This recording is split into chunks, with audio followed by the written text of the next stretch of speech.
This week, we have a special episode of Pitmaster, an Old Virginia Smoke podcast. Please welcome this fantastic conversation with the CEO of KCBS, Emily Detwiler, and the president of the KCBS Board, Rick Wagner. All right, special episode this week of the Pitmaster podcast.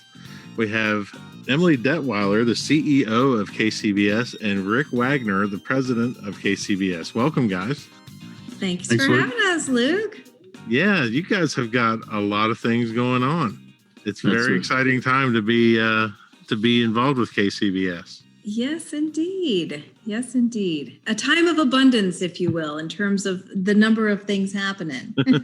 You guys have had the unenviable situation of basically coming into leadership right before probably the most challenging thing that's happened to barbecue in a long time in terms of the pandemic. And I know from my involvement with the Mid-Atlantic Barbecue Association that there was just a lot of head scratching and figuring out what to do. But I think you guys have really used your time productively in terms of creating new benefits for all the different types of members. Thanks. I can talk about that a little bit. My goodness, it has been an interesting period. And when we first started getting some indications of the pandemic, no one knew what it was. No one knew how long it was going to last. I think about it even from a personal perspective. All of a sudden, we just didn't go back to school after spring break and then summer and then fall. And, it's like, what is happening?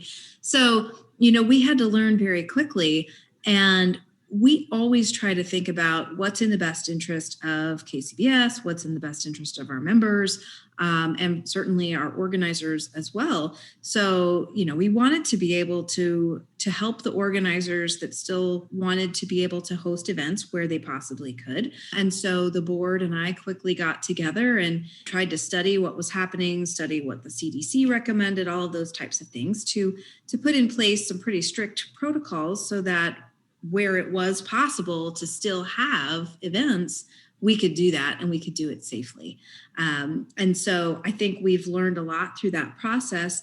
And the other thing we've learned is that, we always try to listen to feedback and incorporate what we can and what makes sense for our members. And we've actually gotten a ton of positive feedback, especially from the judges, about some of the things that we've put in place in those judging rooms and tents. So, I anticipate that there are elements of all of this that will continue even after we get back to some sort of a new normal. So, right. No, and having cooked, we tried to cook through most of last year. We did. Our goal was to get 10 scores in the system, so that's what we did. But there was never a time where we felt unsafe. And I think you guys really did a great job of getting in front of that. And it took a couple of contests of some of us that were more mask conscious than others, just telling people look, if you don't wear it at awards or Cook's meeting or something, then we can't have nice things. So, it really, I think you guys did a great job with that. Thanks. And I think for the most part, there were a few people in the beginning who didn't like the fact that they had to wear a mask. But I think as it became more and more normal for people in their everyday world, including having to go to the grocery store and things like that, people were understanding that, hey, these are the rules of engagement right now. If we still want to participate, which we do, we'll go through what we have to make sure that we can do what we love to do. Right on. I know you guys have been working on some different stuff in terms of the judging programs and ongoing certification. This is a big point for me in terms of something that whenever we get around a campfire, it's something that I like to talk about. So what are you guys doing in that regard? I can answer that for you, Luke. Right. We looked at our judging program. We got some great instructors for a judging program, but you can never teach that same from one instructor to the other. They all have a little bit of an interpretation. And then we had a lot of people. You have some judges that were trained 10 years ago, and some judges that are trained 1 year ago, and you see differences in that. And so we looked at it and said, especially with COVID, we've all got used to doing everything just like this on Zoom or some other format like this. And we said, and our kids are going to school on the computer. We said, why don't we put the judging class on the computer? Mm-hmm. And so we've tasked the CBJ committee, and Charles is heading that up for us because he has an IT background. He's also a certified judge and a cook. And so we tasked them with coming up with the online judging program. And when I first thought about that, I said, well, that sounds simple. And then you listen to the IT guys talk about what they got to do to make that happen. And it's like, oh, this is going to take a little while. So our goal now is to have an online judging program and an online update class for all judges to take every year online by the start of next year. Because we don't want to do it halfway. We want to make sure it needs to be tied into our system. So when you take a class online, you click the button, that indication that you've passed the class automatically goes over to your membership information in our system. We don't have to continually try to do manual things within the system. And we'll get some better consistency, but we'll also be able to, if there needs to be a change of any kind, it's easy to, you make it in one spot. Right there. And the update classes are going to be good for the other judges because, they all have been trained at different times, and we'll get a chance to get all them kind of learning some of the same stuff too. And sometimes it's just merely updates on rules and regs and stuff that are changing for the judges from year to year. So I think that's going to be a big plus for us. Yeah, and it's another great touch point in terms of staying in touch with the membership and keeping them actively involved. I come from an association background, so hearing that kind of thing moving forward from you guys I think it's a fantastic move. But I mean, you guys have way more than that going on. I mean, there's something about a big anniversary coming up. Yeah. So this year is our 35th anniversary for KCBS. So that's been really exciting. And, from a marketing work group perspective, we've gotten together and really talked about how do we best celebrate that? And really, again, because we're a membership-based organization, we believe that one of the best ways for us to celebrate that is to get our members to help tell their stories, So we've been doing a lot of outreach through the Bull Sheet, through our Meet Sheet, which is our mid-month publication, and also through social media, just trying to outreach and ask our members to send us their stories and send us some of their photos. And it could be from this year, it could be from, 20 years ago. We just want to hear the stories and really why they're a KCBS member, how has KCBS helped them in their life, and we've actually heard already from quite a few people who have said, I wouldn't be able to have my barbecue restaurant or my catering gig or, the products, the rubs and sauces that we sell if it weren't for KCBS and what we've learned to love from a competition perspective. And so that's been really fun. I've actually seen a few stories as well about, my husband decided to surprise me with CBJ class for our anniversary and just fun things like that. Even this past year in 2020 at the KCBS World Invitational, we had a marriage proposal. So, we really talk about how KCBS is a family, a barbecue family, and its community and its camaraderie. And that to me is such an exciting thing. We had somebody describe it as, you don't see the pizza delivery guys getting together on a Saturday, but you do in barbecue. And I thought that was a really fun way of kind of describing it. So yes, we are celebrating our 35th anniversary, and we're doing that through the premise of our members' stories. So all of that to say, if you haven't yet shared your story with me or with KCBS, send it to us at kcbs35@kcbs.us because we would love to share those stories out.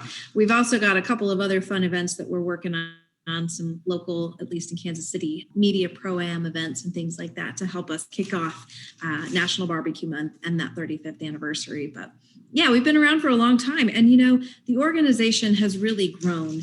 So the organization grew pretty organically in the very beginning and came from very humble roots. And it grew really fast. I think it grew probably faster than some people were perhaps ready for. And then the pandemic hit. And so it's really taken us back to our humble roots, I guess I would say. We've had a lot of interesting things happen from different boards and things like that. But since I've come on board, we've really tried to think about how do we run this more like a true business, and how do we leverage our marketing experience and the fact that we have been around for 35 years and we do know what we're doing. How do we leverage that and really try to create a stronger plan and path forward for the future? So that's a lot to say, but we have sustained a lot, we've survived a lot, and we've grown, and we're looking forward to more for the future. That's great. You mentioned the KCBS World Invitational. If there's one regret that I have from 2020 is that I wasn't able to come to that, because I heard nothing but great things and great feedback about the entire event. And it seems like it was very well received and very well attended. And I can only think that that's only going to get better in 2021. Absolutely. Our goal with that event is to really make it a signature event around, to be like a Jack or a Royal or something like that. And you'll see that when this event gets ready to roll out this year, you'll see it much more expanded over the prior years. Mm-hmm. So all the different facets of the barbecue world get their day to shine, so to speak. And so we're actually getting together as a board tonight to have a closed session to talk about the event and hopefully select the location. It's because we want that to be a surprise to everybody and the agenda and everything for that. But I think we're taking this thing to another level, and it's awesome. going to be fantastic. Yeah. And, one other thing I'll say, obviously for 2020, we certainly missed you, Luke, but you still have a chance. We hope to see you in 2021. I'm qualified, so I'm in. Don't worry. See, there we go. There we go. Look forward to the dancing and the trailers. Yes. No, I was going to say, it was so great to see everybody, for one thing. And also the addition of the backyard teams brought a new energy that even the Master Series teams commented on. I mean, we heard from so many people saying it was just awesome to see their excitement and their pride of being there and continuing to help spread the message of the love of barbecue and an extension of the family. So, I think that was really fun. As I said before, and I'm kind of the business side of things too, right? So I get to have fun, but I also have to do a lot of the heavy lifting, and I'm glad to do it. So one of the things that we did this year to really take a more formal approach is we actually put together a very extensive RFP process, and we did a lot of research on different types of facilities that could host us, because, to have 150 RV hookups and, space for judging, ideally indoors, flat surfaces, all of those types of things, there aren't that many facilities across the country that can really handle that. So we did a lot of research up front to try to find places that could, and then we put in a formal RFP process as well, so that places were bidding for us.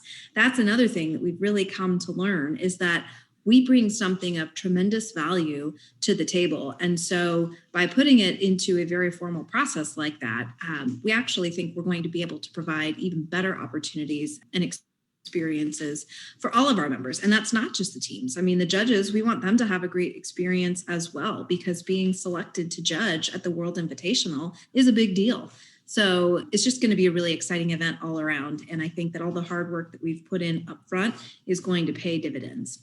That's great. And you mentioned backyard, and I can tell you that, especially in our area, that is there's a really big move towards backyard cooks. And I've had the pleasure of working with a few of them recently, and we're actually teaching a backyard class, a chicken and ribs class coming up here on May 1st. And, it's great being able to pass on the years of knowledge and stuff that we've all accumulated, and just to be able to help. I'm from West Virginia originally, so I went back home and I had a private class with a couple of guys that are from there, and man, just to see how excited they get when they get a call, it's very exciting. And I know that those were a lot of the stories that I heard coming back from the invitational were from the backyarders. So I think you're you guys are definitely on the right path in terms of moving forward with that. But you There's also a lot of room at the barbecue table. Right. We have room for all. But you also now have a backyard team of the year program too for 2021, correct? Yes. So we launched the Backyard Team of the Year program, launched in 2020. So technically, this is our second year of that program. So again, that's something really exciting that they've been very interested in. And then something else that's new for 2021 is our Chase program within the toy program. So I'd love to let Rick talk about that because it was really his brainchild. I took that on. When I first thought about it, I always had a lot of people complain about how the toy points are done. And I said, well, I'm an accountant. I can figure out these numbers. I'll just change the toy points. And then I took a look at the whole thing more seriously. And then I sent out a request for comments, and I got a lot of comments back. And I started going through these comments. And when you do that, you look at them, you go, there are a lot of really good ideas in here. And I looked at it and said, I am never going to get this changed in 1 year, because there's regionalization, there's different things that you could do within the toy program. And I said, you don't want to monkey with it unless you're really ready to change something that's better. And so instead of changing the toy program, we still have the Team of the Year program for the annual, Team of the Year for KCBS. I decided to come up with these 3 chases, and we segmented them based on kind of how many events are in different periods. So you got November to April, and then you got May, June, July, August, September, October. And those are the 3 periods. And the idea is you're chasing up to that period to try to be the winner of that chase or the top 10 in that chase. And it kind of came from NASCAR, where they've now got the 60 lap segments in a lot of these races. Instead of just having everybody crashes at the end of the race, they crash all during the race now, trying to get to winner the 60 laps. And we're already seeing that just this last week or two, when we started to have more events, you're starting to see a lot of people get out and cook and try to get to that end of April chase, that first chase, and be the pretty team. Aware, Rick. I'm pretty aware. Yeah. And the interesting thing about the chase is it only takes 5 scores, not 10 scores. And so you have time even today to get in and get 5 scores in. I mean, if you can find some doubles. Okay, I just learned you can make it happen. Yeah. It takes 5 scores, so I can still catch Brad. You can catch him. And all the power to him. I cooked against him a couple of weeks ago, and he beat my butt pretty good. So I get him this weekend down in Florida, so this is my host, not his. But the idea of the 5 scores is, so then, especially when you got these 3 months and 3 month time periods, teams like myself that, I can't cook 40 events a year and really have a chance at Team of the Year overall, but I might have a time period within the year that I can really make a roll at it and try to get 5 good scores to see how I can rank against national players in a shorter time period. So that was the idea. And it's totally a test this year. And I hope it works, and I hope it's exciting, and I hope people start to follow it. And if it does, we'll just build on it from now on. Let me tell you, buddy, I love it. And I got to be honest with you. I cooked a contest in November, and then we did one in early February, and somebody emailed me, and they're like, hey man, you're like second in this chase thing. And I said, yeah. I was like, all right, I better look into this a little bit more. And then, it's sort of, because now that I'm full-time barbecue and catering and stuff, from November to end of April is kind of a great time for me to compete. So kudos to you guys for coming up with that, because I think it's there's a lot of people that have kids and families, and they have events and stuff, and they can only compete in one part of the year. So I think this is a really, really good program, and a really strong move forward to be more inclusive with the toy program. I know this has been a subject that ever since I started cooking, that's always been top of mind. So I'm really happy about that. This is great. Good. Well, I hope it comes out really good.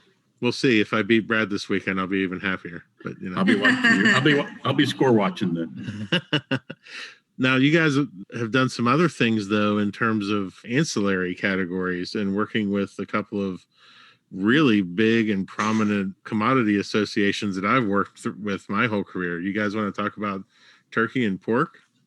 Sure, I can talk about that. So we are going into now several years of working with the National Turkey Federation, with turkey smoke. And they've really been pleased, especially in the last year, with what KCBS has done in that partnership.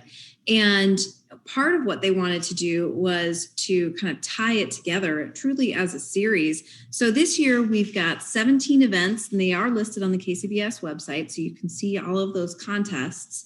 And as another great way of expanding on the program, we've added in the element of a turkey smoke team of the year chase. So that's a really fun thing. So if you compete in more than one turkey smoke contest throughout the course of the year, those points accumulate similar to how they do in the regular team of the year points chase type of program. And there will be additional prize money provided by National Turkey Federation for that as well. So that's, we continuously try to refine our program, get better every year. And that was something that we thought in working with them would be a great way of taking it to the next level. And they have just been great to work with. So our hats off to everyone involved in the turkey smoke events with the National Turkey Federation. The other thing that's new for this year is in partnership with the National Pork Board. So that program series is called Celebrate Real Pork. And again, for the pork board, and I know this very well from working with them in my past days, but barbecue is really important because of the fact that there's already 2 categories featured for pork. But one of the things that they're always trying to do is to increase the loin value. And so pork chops are very important to the pork board as well as to the individual packers or brands. And so they thought that would be a fun way of getting people to showcase, how they can use pork chops on the grill or smoker. So we've got 14 of those ancillary contests around the country that will feature the pork chop series for the adults, I'll say, and that both master series and backyard teams can compete. And then likewise, those will also feature Kids Q with pork-centric items. So boneless pork chops for the older kids and ground pork for the younger kids. So they've been really excited about that program. And the packers like it too, because again, the brands or the packers, they're always thinking about what can we do to increase the overall value of the loin, which is where the pork chop comes from. So they're really excited about that too. That's very cool. I actually went and looked at the calendar for that because pork chops are one of my favorite things to cook. So, and I'd much rather cook a pork chop than a steak. So I'm looking forward to those contests. There you go. So what else is going on? You got a college barbecue program too?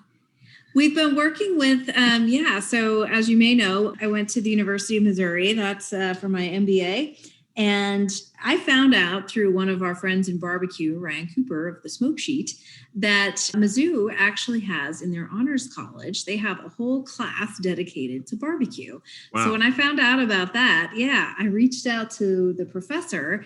And as we were talking, he said, we've got this opportunity where we can have students actually throughout the course of the semester work on, research, problem solving, brainstorming, et cetera, for different ways to drive engagement with barbecue if you're interested. So we're kind of piloting a test program. I actually have another call with those students later tonight. It's a late night to get some of their thoughts in terms of bringing, college programs, barbecue, collegiate programs, for example. And we've had interest from other groups that have reached out as well, potentially even for more high school type of programs. So for us, we think anything we can do to get younger people involved in barbecue, it's a great thing. So I don't know exactly where that's going to go yet, if it's going to be a new league, a new series of collegiate cookers, for example, but it certainly could be a lot of fun. So if we can get those people involved in barbecue at an earlier age,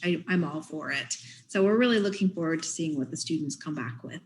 That's really cool. I've had the opportunity, I've talked about it a couple of times on the podcast, I spent the past 5 weeks every Wednesday doing a hour-long seminar with high school seniors about what it is to be a barbecue pit master, what it is to have a catering business, and talk about the things that I had to get better at and learn in terms of being successful. So, I think we have a couple of those students who are going to come and cook with us at some contests, and it really is a cool thing. And, I think you're right. We got to get young people in here.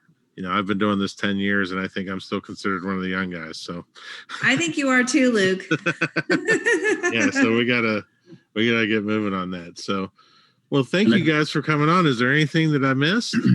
Yeah, we got a couple of things. One, I think with all these new things that we're doing, I think it's really an indication of when we hired Emily to be the CEO and really run the business. And it's enabled us to really get and step back as a board and be a board, strategic thinking, deal with rules and regs and that kind of thing. And Emily is the day-to-day operator.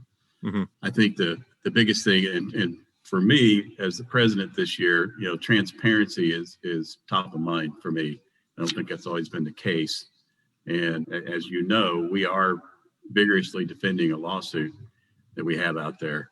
And I'll just say a couple of things about that just to keep the members informed, because that's big on my list. And we did through the bullshit and on our website, the members can get to an answer that we sent to the courts, our attorneys sent to the courts when the opposing party asked for a summary judgment against us. And we had to answer that. And you'll see that online. I encourage everybody to go read it. I'm just going to read one little thing out of it that will highlight what's in there to tell people this is the kind of thing you really need to go read the whole 14 or 15 pages yourself. But it says that this is actually right out of our answer on the summary judgment. It says, Bowman's own marketing expert testified in her deposition that in her 40 years in the industry, she had never seen anything like this, where a president of a nonprofit directed and controlled the entire search process for a new marketing agency, and then afterwards submitted a bid on behalf of his own company to do the same work. Bowman's self-dealing was a breach of his fiduciary duties. And the whole thing is explained in that. And I just say all that to say that we as a board has a fiduciary responsibility to the members to make sure we handle this thing correctly.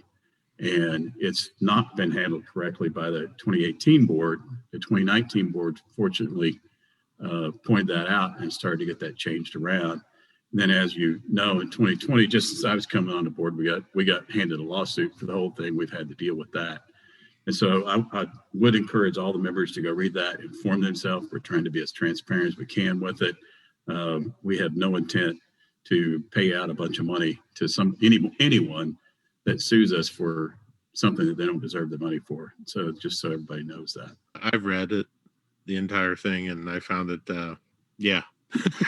I encourage everybody to go read it as well. It is definitely enlightening, and it's good to know that this board is moving forward in such a transparent manner. That is very well received. To me, it's just too bad we have to deal with this kind of thing instead of all the exciting stuff that we got going on. But I've tried to take that off of Emily and put it back with us to deal with, so Emily can go do all these great things with the Pork Board and Turkey Federation and everybody else, and the chases. And I got a fly that's trying to attack me. And we can do all the great things this year. And like I said, we've got over 300 contests signed up already, double what we had last year, and we got other people still calling us. So lots of opportunity. I want to see everybody out there. Get your 5 in, and those you want to chase the whole year, get your 10 in, and let's see how you can do. Fantastic. Well, thank you guys for being on here. It was a great honor to have you, and you can find out more about everything that's going on with KCBS at kcbs.us. There you can also follow the chase. You can also follow the Team of the Year points. It's just a great tool as well. And I just want to thank you guys again for all that you do for barbecue. Thanks for having us, Luke. And thanks for encouraging everyone to continue to come out. It's an exciting year. There's a lot going on. And we just really want to encourage people to get involved. Excellent. Well, hope to see you guys soon, okay? All right. Sounds good. Thanks. Thank you for listening to Pitmaster, an Old Virginia Smoke podcast. Be sure to subscribe and like the podcast, rate the podcast, and share it out with all your friends. Also, be sure to check out the Old Virginia Smoke YouTube channel as well. We will have another episode for you next week. For companies interested in advertising, please contact Old Virginia Smoke directly via www.oldvirginiasmoke.com. Pitmaster, an Old Virginia Smoke podcast, is edited by Chris Sedenka. Pitmaster, an Old Virginia Smoke podcast, is a property of Old Virginia Smoke, LLC. All rights reserved. Copyright 2021. Old Virginia Smoke. OVS. Old Virginia Smoke.